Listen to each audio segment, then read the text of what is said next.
Hello అందరికి, నేను ఈరోజు మీకు సెట్ దోశ రెసిపీ చూపిస్తున్నానండి. ఈ సెట్ దోశ మనకు రొటీన్ దోశ లాగా ఉండకుండా చాలా సాఫ్ట్ గా అండ్ టేస్టీగా ఉంటుంది. ఎస్పెషల్లీ దీన్ని మనము వాటర్ లో కాకుండా పెరుగులో సోక్ చేస్తాము. ఆ పెరుగులో సోక్ చేయడం వల్ల మనకు పుల్లటి చాలా మంచి టేస్ట్ వస్తుంది. సో ఇక్కడ సెట్ దోశకి మనము ఫస్ట్ ఒక కప్పు దొడ్డట్కులు తీసుకోవాలండి. That means thick poha.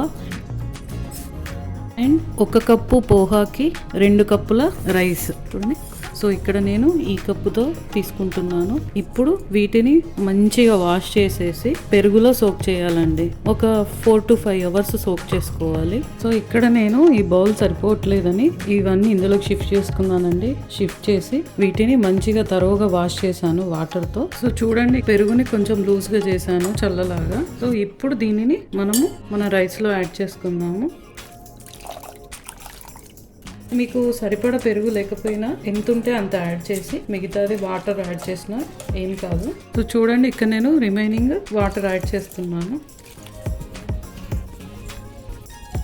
So దీనిని మనం ఒక 4 to 5 అవర్స్ మూత పెట్టి సోక్ చేసుకోవాలి. చూడండి 4 అవర్స్ తర్వాత ఎలా అయిందో. ఇప్పుడు దీనిని మనము కొద్దిగా తీసుకుంటూ గ్రైండ్ చేసుకోవాలి. గ్రైండ్ చేసుకొని మళ్ళీ ఒక 5 అవర్స్ మనం ఫెర్మెంటేషన్ పెట్టుకోవాలి. సో చూడండి, ఈ విధంగా గ్రైండ్ చేసి మనము ఫెర్మెంటేషన్కి పెట్టుకోవాలి. సో మన బ్యాటర్ రెడీ అయిపోయిందండి. చూడండి, మన ఫెర్మెంటేషన్ అయిపోయింది. 5 అవర్స్ తర్వాత ఇలా ఉంది. ఇప్పుడు ఇందులో నుంచి కొద్దిగా పిండిని తీసుకుందాము. ఒకసారి కలిపేసుకుందాము. కలిపేసుకొని కొద్దిగా పిండిని తీసుకొని మనము సాల్ట్ ఇంకా తినే సోడా వేసుకోవాలండి. కొంచెం తినే సోడా, సరిపడా సాల్ట్. చూడండి, ఇక్కడ నేను సరిపడా సాల్ట్ అండ్ కొంచెం తినే సోడా యాడ్ చేస్తున్నాను.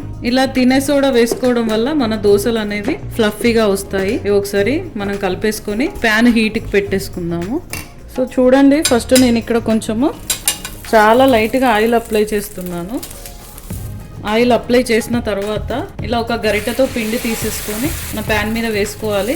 సో ఇది మనం దోశలాగా ఫ్లాట్ గా స్ప్రెడ్ చేయొద్దండి, జస్ట్ మన ఊతప్పలాగా ఉంచుకోవాలి. సో మీకు కావాలంటే దీనిపైన వేరే ఏమైనా పొడులైనా యాడ్ చేసుకోవచ్చు, పప్పుల పొడి, పుట్నాల పొడి అలా. సో నేను ఇక్కడ కొంచెం పప్పుల పొడి యాడ్ చేసుకుంటున్నాను మా టేస్ట్ కోసం అని. అండ్ దానిపైనే మళ్ళీ ఇంకొంచెం నూనె గానీ నెయ్యి గానీ యాడ్ చేసుకోవాలి. చూసారు కదా, ఇటు సైడ్ మన దోశ సెట్ దోశ రోస్ట్ అయిపోయిందండి. సో ఇప్పుడు నేను దీన్ని ఫ్లిప్ చేస్తున్నాను. చూడండి ఎంత సాఫ్ట్గా ఇలా. సో ఇది ఆల్మోస్ట్ రోస్ట్ అయిపోయిందండి.